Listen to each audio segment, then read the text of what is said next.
For this video, panibagong umaga. Yan, magha-harvest tayo ng organic rice.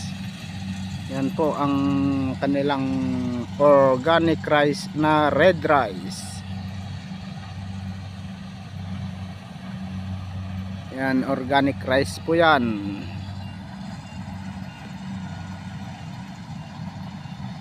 Ang nag-ooperate sa ating harvester ngayon